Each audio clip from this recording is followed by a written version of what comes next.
Hey y'all, it's been a minute. Purposely, I have a I don't want to say a fear, but I never want to be disobedient. And the flow in which I've been flowing, I just wanted to slow down and make sure I'm still on the right track, on the right path. And it's just as flowy without the audience. So I read Ruth, probably about 2 weeks ago. And the way I saw it in my mind, I spoke to a friend about, and they were like, yeah, we're gonna talk about it.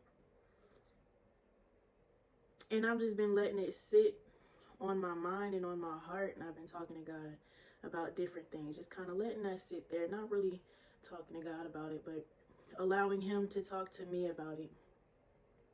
And that part is for me, but this part is for others. And I realized, like, He just be using me to shake stuff up.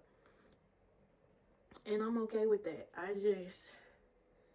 I want to be the right kind of problem. You know what I mean?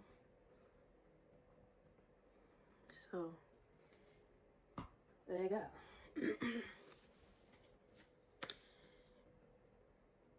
Daddy, as your divine information flows down the byways and highways of my mind, allow it to merge in a way that anyone and everyone can hear what you have to say,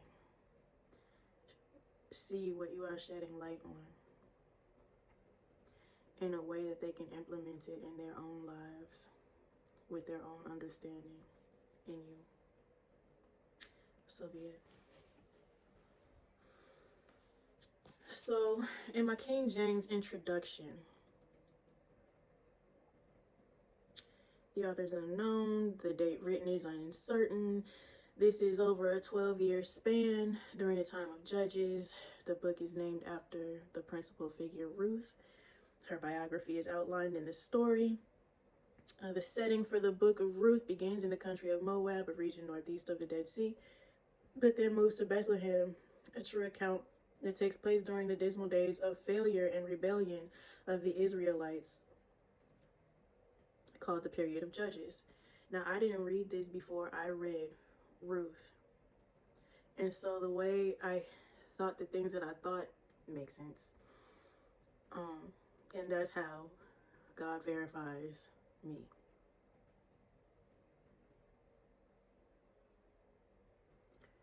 Where written unknown, written to who? The Israelites. Am I reading this, Dad?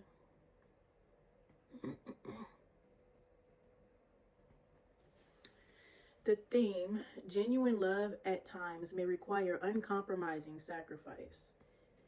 Regardless of our lot in life, we can live according to the precepts of God.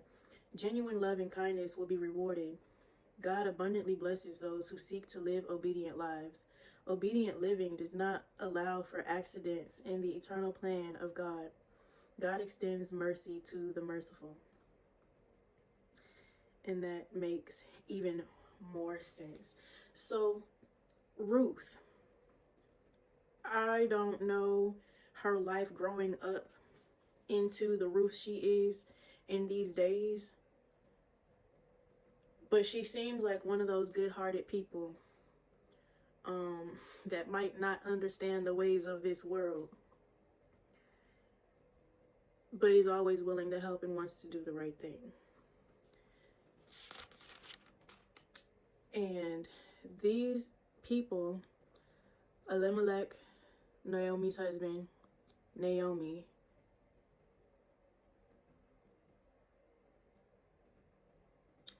and the sons come to Moab, find Ruth and Oprah, marry them,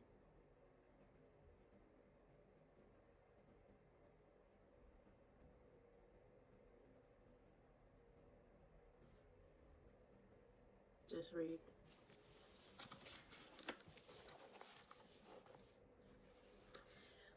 Always thank you for walking with me. Period. Because it doesn't get any less interesting. Those of you who don't know my walk, don't know me, or seeing me for the first time, um, I grew up in and out of churches, but I didn't have anybody by my side to teach me the ways, to teach me the rules of church, to teach me. I just kind of been like the wild child of religion, not understanding, that there are rules and stuff that you're supposed to follow. And so they can never keep me in the box. And now here I am, as I have been my entire life following God, my spirit team, the angels that have been charged to watch over me, guide me, protect me.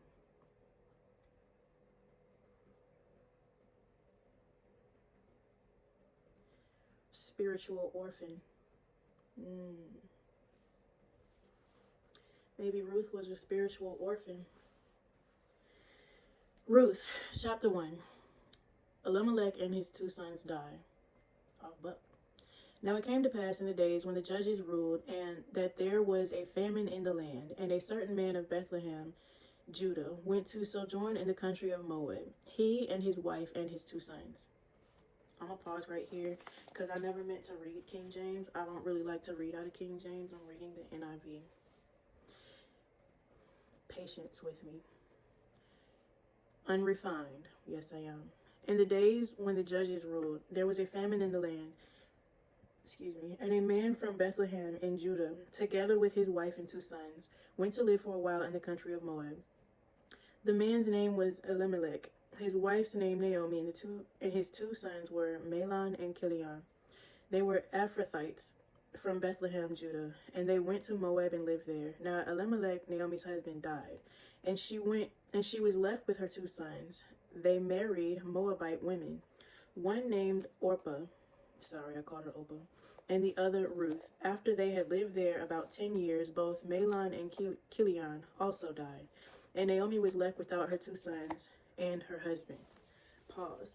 So, in my head, and it'll probably talk about the famine. I first read this out of the English Standard Version. So I don't know where in this one it says that they left for a famine. But, ma'am, sir, ma'am, y'all left y'all's land for a famine, came to these people's land, married their women, and all your men died. What you do? They just died. When she heard in Moab that the Lord had come to the aid of his people, providing food for them, Naomi and her daughters-in-law prepared to return home from there.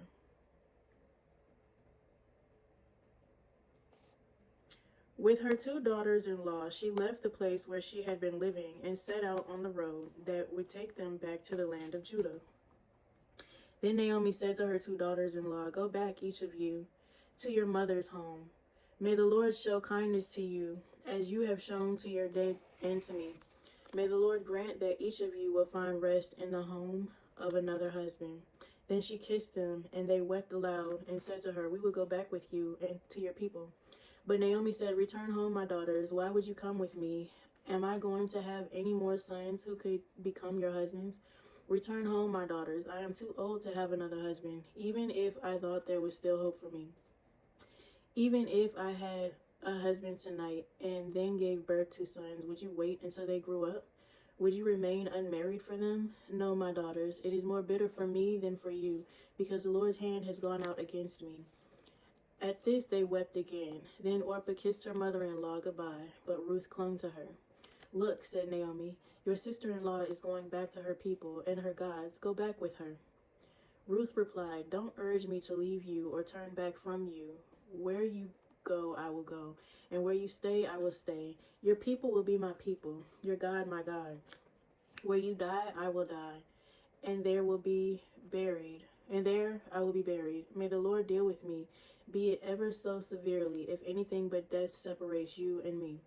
When Naomi realized that Ruth was determined to go with her, she stopped urging her. So the 2 women went on until they came to Bethlehem.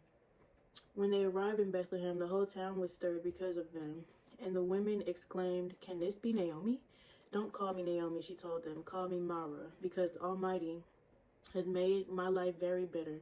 I went away full, but the Lord has brought me back empty. Why call me Naomi? The Lord has afflicted me. The Almighty has brought misfortune upon me." So Naomi returned from Moab, accompanied by Ruth the Moabitess, her daughter-in-law, arriving in Bethlehem as the barley harvest was beginning.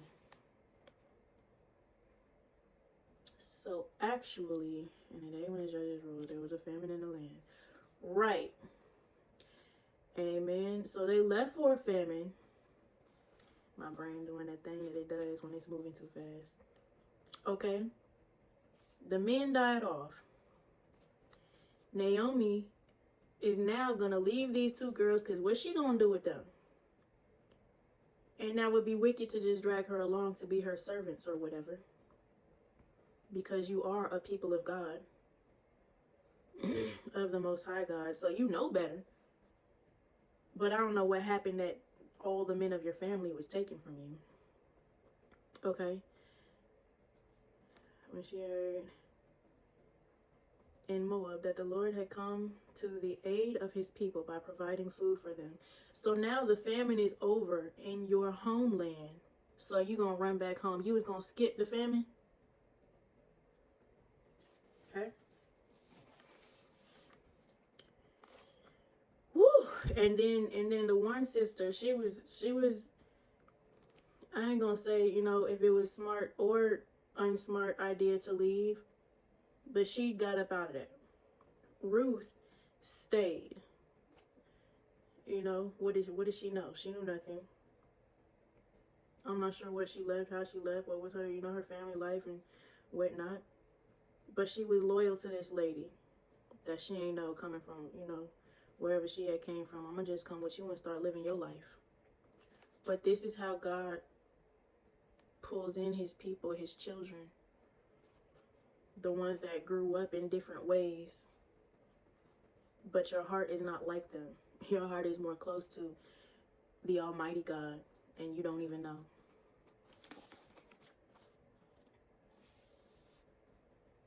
So Naomi decides to go back home during this plentiful time, bringing Ruth with her. Orpah decided to dip off. People like, "Oh my God, is that Naomi that has come back?" Was they like, "No, she didn't come back. She been going all this time. We've been struggling all this time. She just gonna come back." And then did they feel bad for her because she lost all the men in her family? Now she old and by herself. You peeping the unsaid things. We'll get into it. And then she got the guilt and whatnot. "Don't call me Naomi, call me Mara," meaning bitter. So Naomi returned from Moab, accompanied by Ruth the Moabitess, her daughter-in-law, arriving in Bethlehem as the barley harvest was beginning. Chapter 2. Ruth meets Boaz. Now Naomi had a relative on her husband's side, from the clan of Elimelech, a man of standing, whose name was Boaz. And Ruth the Moabitess said to Naomi, "Let me go to the fields and pick up the leftover grain behind anyone in whose eyes I find favor." Ruth is willing to get it out the mud with you. She gonna follow behind you. Adopt your God, your people, your way of living. She understands we just got back and we ain't got nothing. I'm gonna help you get it out the mud, mama-in-law.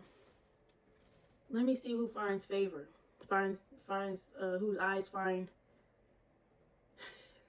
hold favor for me. Naomi said to her, "Go ahead, my daughter." Like, "Oh, all right then." So she went out and began to glean in the fields behind the harvesters. As it turned out, she found herself working in a field belonging to Boaz. Just so happened, Naomi just out there trying to get it, just trying to be what she can be, who was from the clan of Elimelech. But Naomi can see. She knows what's happening. She knows who's who. She knows whose land. Ruth is coming back and she just sees land and people. She knows she don't belong here, but she's going to see where she can find favor. Naomi knows she left here at a time when everybody was struggling, and she's coming back in a time where everybody's back on top. But she also has the right to come back because this is her family's land out here. She got family out here, so they gonna let her back in. She knows who Boaz is. She knows what kind of man he is. She knows. She knows. She probably already got this in the back of her mind when she realized, oh, Ruth is really coming with me. Ye of little faith and guilt and, you know. Ooh. Treacherous ways is in my mind. Lord. I said what I said.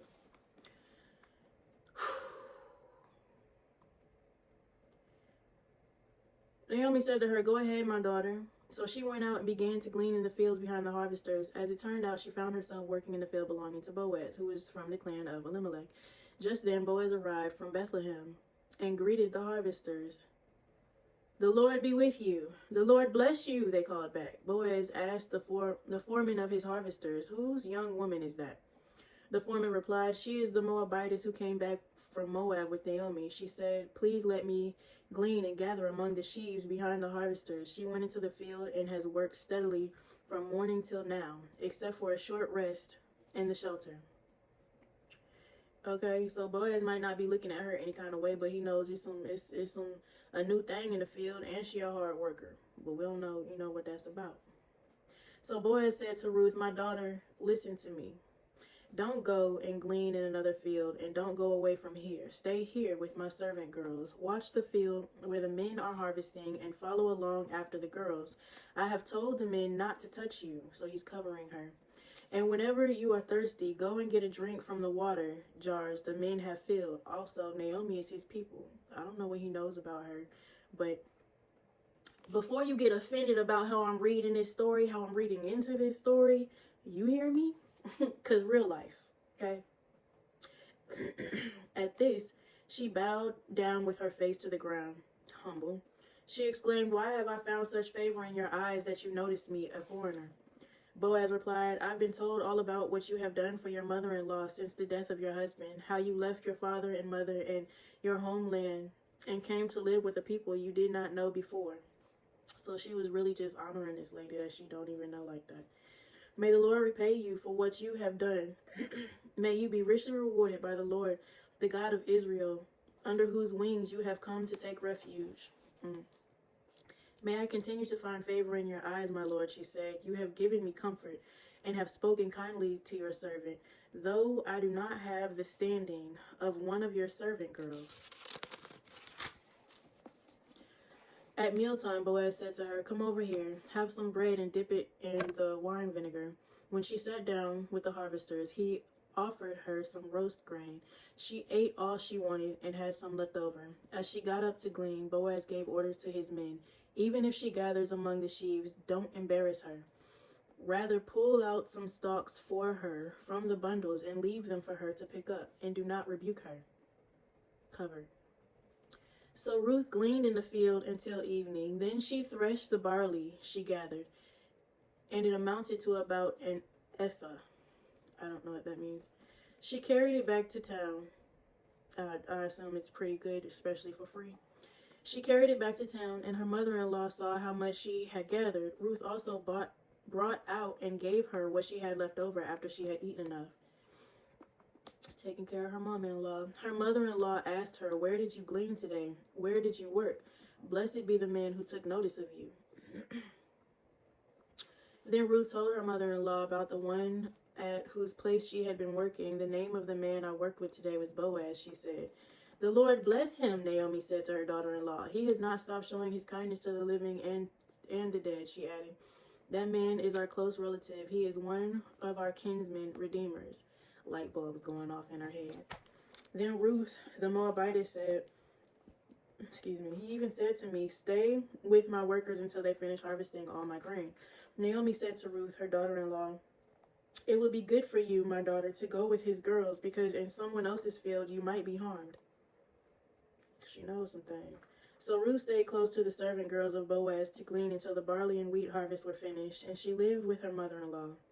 Chapter 3. Ruth and Boaz at the threshing floor. One day Naomi, her mother-in-law, said to her, "My daughter, should I Should I not try to find a home for you where you will be well provided for? Is not Boaz, with whose servant girls you have been, a kinsman of ours?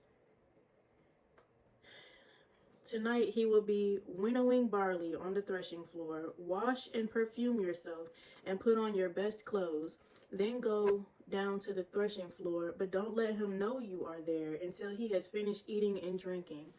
Now, when I say I ain't never had to set myself up to be blessed, God's gonna work it out. He's already working it out, so Naomi ain't gotta tell her to hussy herself up for this man.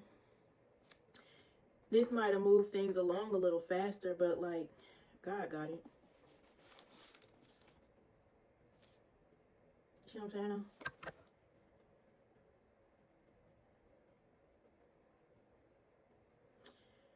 Then go to the threshing floor, but don't let him know you are there until he has finished eating and drinking. When he lies down, note the place where he is lying. Then go and uncover his feet and lie down. He will tell you what to do.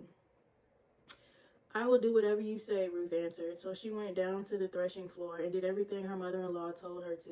When Boaz had finished eating and drinking and was in good spirits, he went over to lie down at the far end of the grain pile. Ruth approached quietly, uncovered his feet, and lay down. In the middle of the night, something startled the man, and he turned and discovered a woman lying at his feet. "Who are you?" he asked. "I am your servant Ruth," she said. "Spread the corner of your garment over me, since you are a kinsman redeemer." "The Lord bless you, my daughter," he replied. "This kindness is greater than which you showed earlier. You have not run after the younger men, whether rich or poor. And now, my daughter, don't be afraid. I will do for you all you asked. All my fellow townsmen know that you are a woman of noble character. Although it is true that I am near of kin, there is a kinsman redeemer nearer than I. Stay here for the night, and in the morning, if he wants to redeem good, let him redeem. But if he is not willing, as surely as the Lord lives, I will do it. Lie here until morning." So she lay at his feet until morning, but she got up before anyone could be recognized. And he said, "Don't let it be known that a woman came to the threshing floor." He also said, "Bring me the shawl you are wearing and hold it out." When she did so, he poured into it 6 measures of barley and put it on her. Then he went back to town. When Ruth came to her mother-in-law Naomi asked, "How did it go, my daughter?"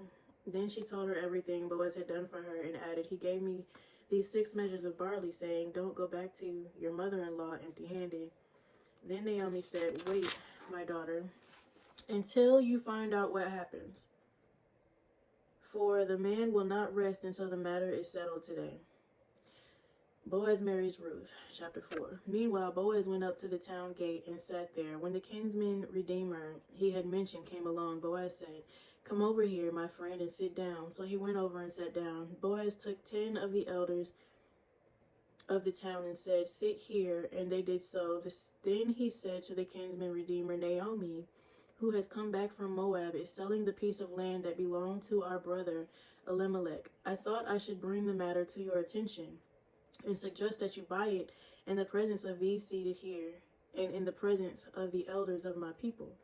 If you will redeem it, do so. But if you will not, tell me, so I will know. For no one has the right to do it except you, and I am next in line." "I will redeem it," he said. Then Boaz said, "On the day you buy the land from Naomi and from Ruth the Moabitess, you acquire the dead man's widow in order to maintain the name of the dead with his property."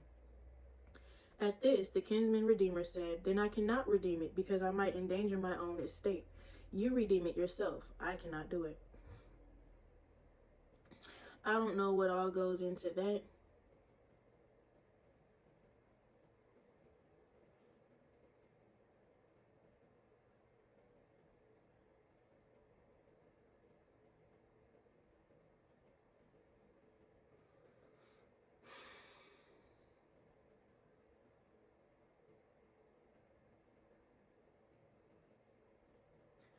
Boaz did what was right.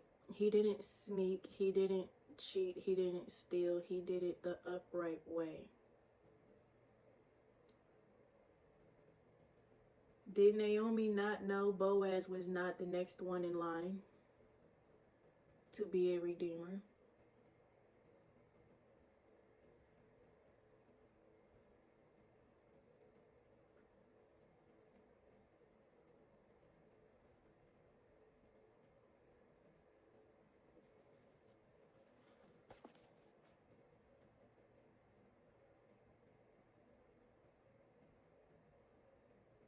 At this, the kinsman redeemer said, Then I cannot redeem it because I might endanger my own estate. You redeem it yourself, I cannot do it.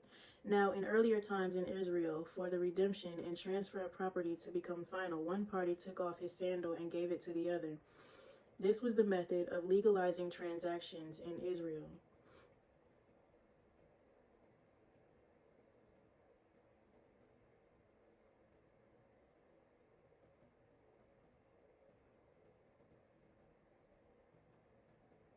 You need to know the way of the people, where you abide, before you make binding decisions. And make sure that everything was done properly, especially definitely read paperwork. But in some lands, there is only tradition. And you need to know the way of the people so you don't get duped. So the kinsman redeemer said to Boaz, Buy it yourself. And he redeemed his sandal. Then Boaz announced to the elders and all the people, Today you are witnesses that I have bought from Naomi all the property of Elimelech, Kilion, and Mahlon. I have also required Ruth the Moabitess, Mahlon's widow, as my wife, in order to maintain the name of the dead with his property, so that his name will not disappear from among his family or from the town, his records. Today you are witnesses.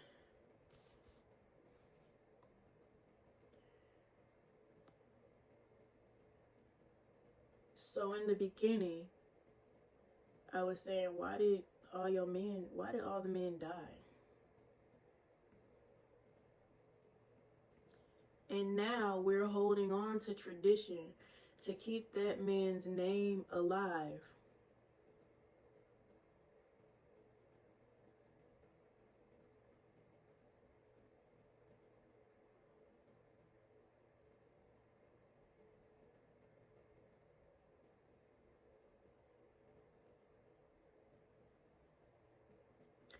What's treacherous?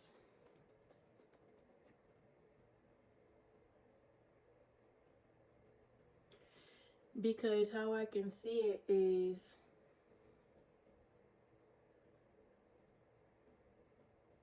there's so much going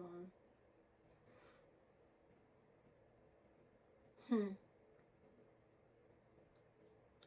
I'm looking for where the enemy was in here trying to kill out the name.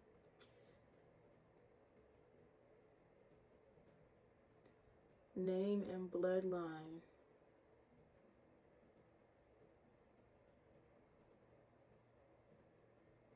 The name is one thing, the bloodline is something totally different.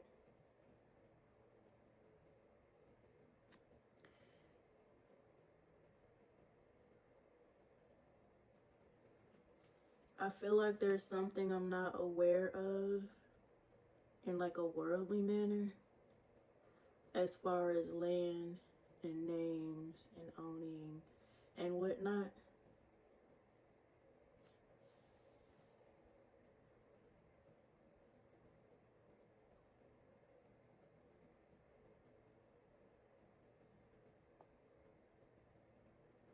The man's name was redeemed, but that wasn't necessary to keep the bloodline going.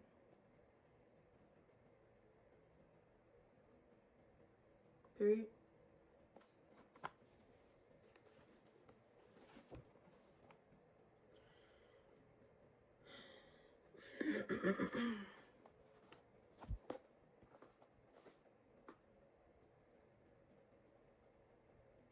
Then the elders and all those at the gate said, We are witnesses. May the Lord make the woman who is coming into your home like Rachel and Leah, who together built up the house of Israel. May you have standing in the Ephrathah,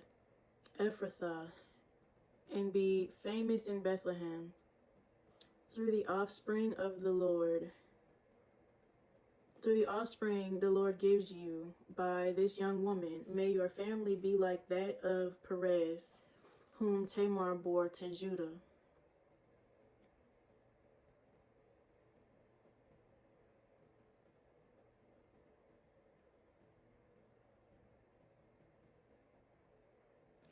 So Boaz took Ruth, and she became his wife. The genealogy of David. So Boaz took Ruth, and she became his wife. Then he went to her, and the Lord enabled her to conceive, and she gave birth to a son. The woman said to Naomi, "Praise be to the Lord, who this day has not left you without a kinsman redeemer.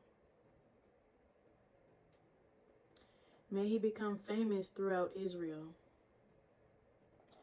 He will renew your life and sustain you in your old age. For your daughter-in-law, who loves you and who is better to you than 7 sons, has given him birth." Then Naomi took the child, laid him in her lap, and cared for him.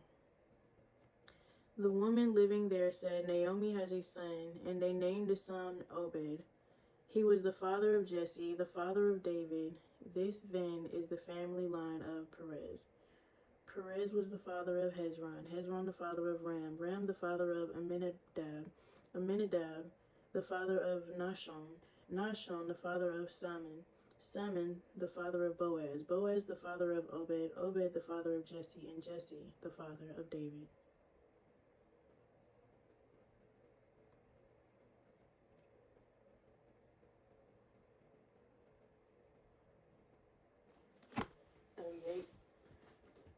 Clock.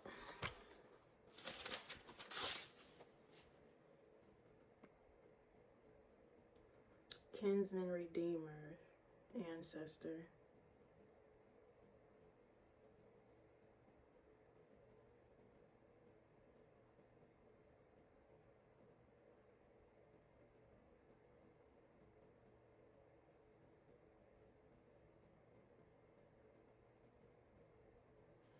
Without a son, they couldn't keep the family line alive.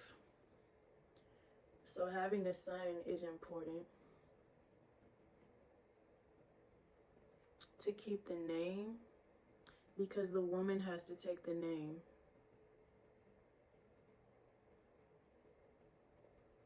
But the blood, no matter what your name changes to, your blood is always the same.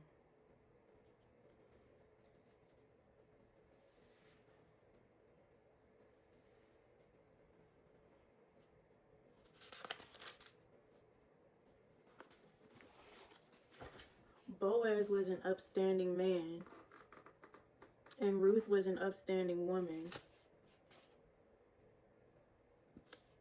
And both of them were in situations where they were kind of just living life and waiting for whatever, their turn. And God looked out. If you want to, say it that way.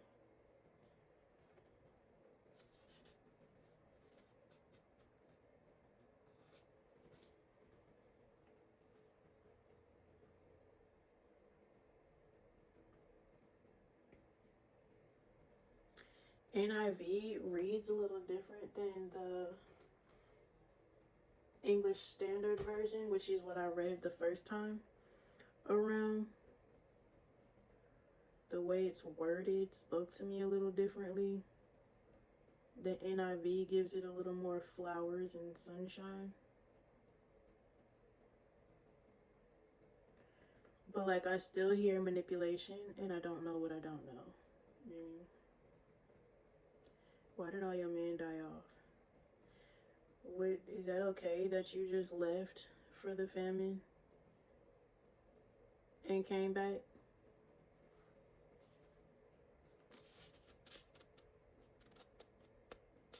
It did not say God said. Simon didn't say. They just left. In the days when the judges ruled, there was a famine in the land, and a man from Bethlehem in Judah, together with his wife and 2 sons, went to live. They just went to live. It didn't say God said. They was like, nah, scratch this, I'm out. Correct me if I'm wrong, please. But that's how I'm reading it.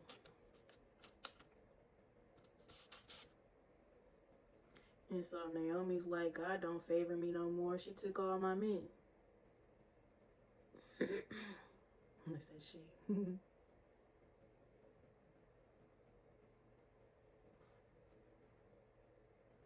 In the other book, it said that Naomi and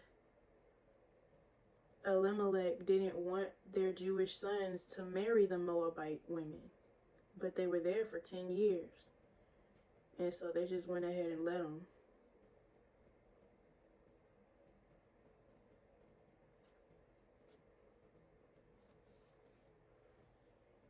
Okay? I hope y'all are hearing all of the things, or that it just get your juices going so you go to do some digging for yourself. Come back and drop some knowledge. It speaks to me personally in a way that I don't care to share. But another reason why I wanted to or felt like I should share is because I'm working on a thing, and there are a list of books that God gave me like last year to read, to do a thing, and I feel like I'm gonna see it, something like this, that's gonna be wild. But Ruth was not in it. So I'm looking for the revelation of why, why those certain books were given to me without having, somebody with theological background to back me up and help me. Like, I could probably just ask the questions, but the whole reason why my walk looks like this is because mugs be lying, or they don't want to help me. Because whatever. Because it should all be for the glory of God. You know what I mean? I can't help it that I think the way that I think. God did it. And he's doing a thing, and I'm just happy to be part of it. You know what I mean? No matter the hate, no matter, no matter what comes against you, no matter, I don't want to say trials and tribulations, but like trials and tribulations, because I feel like it minimizes what the ones I be talking to or the ones that I do this for. I feel like it minimizes what we go through. Like, it literally be life or death, okay? But that more so makes me want to find out why I was anointed the way I was anointed, why y'all are anointed the way y'all are anointed, and what happens when our puzzle pieces come together, okay? Because you can't do it by yourself. You're doing what you're doing by yourself, but in the grand scheme of things, you can't build the masterpiece by yourself. We're all a puzzle piece, even them ones that don't want us to be what we are. Okay. Anything else, Daddy?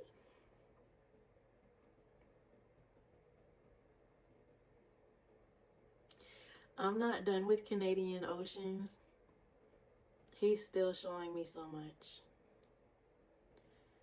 And it's just a lot of work that needs to be done to do it in a way that looks like I cared to give you the information. You know what I mean? I don't want to just throw it up on y'all no more. I want to...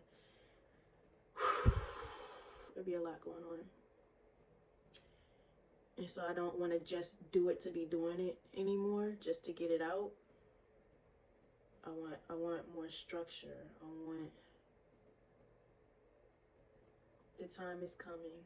Today at work was awesome. We got some help. I pray to God they stick with it and come to work consistently, so that what needs to happen with these babies happens with these babies, and I can be released to be my fun-loving self, because the things that I see that aren't my responsibility, I literally can't do anything about it, because it's y'all's people. You know what I'm saying? Your people literally need to stand up. I can't do it for you. I can point it out, but I can't, if you can't see it for yourself, I can tell you what I see, but I can't do it for you. And what I can do for you, I can't do it if I'm burdened by the things you won't handle for yourself. But God is good all the time. And he's making a way, because he loves the little children.